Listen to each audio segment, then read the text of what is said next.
So this is the first step then towards an extradition request. What happens next? I mean, what are the mechanics of this? Well, first of all, this is no surprise. Turkey blames Gulen for the coup, arrested thousands of suspected followers. So it is expected that they would make this request to the U.S. What happens next is that we know that there is a Justice Department team going to Turkey, and there's Vice President Joe Biden also traveling to Turkey. There will be discussions. The U.S. has been adamant in saying that we need to see evidence before they take the process forward, and we'll see how it plays out. Turkey is ramping up pressure, on Washington to act, and also Turkish politicians have domestic constituents to satisfy, given that they openly blamed Gulen for the coup.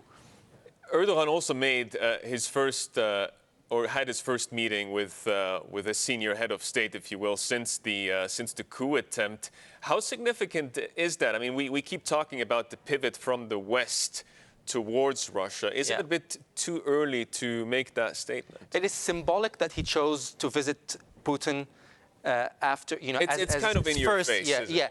I mean, again, it's not a total surprise. The ties between those two countries significantly deteriorated after Turkey shot down a Russian aircraft over Syria last year.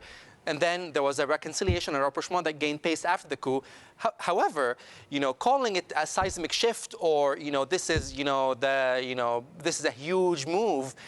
Again, it's a bit of an exaggeration, because if you want to pivot to Russia, you need a lot of pivoting to do, given Turkey's ties with the EU and the West. If you look at trade ties, the EU is by far the biggest market for Turkey, by far.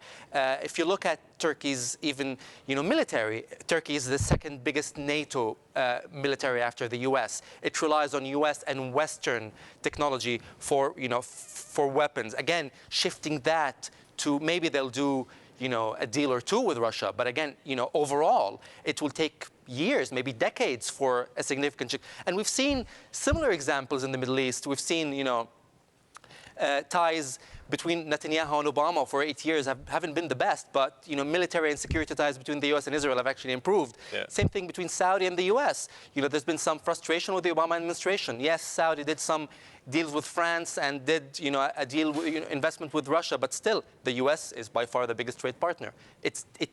These things take a long time to change.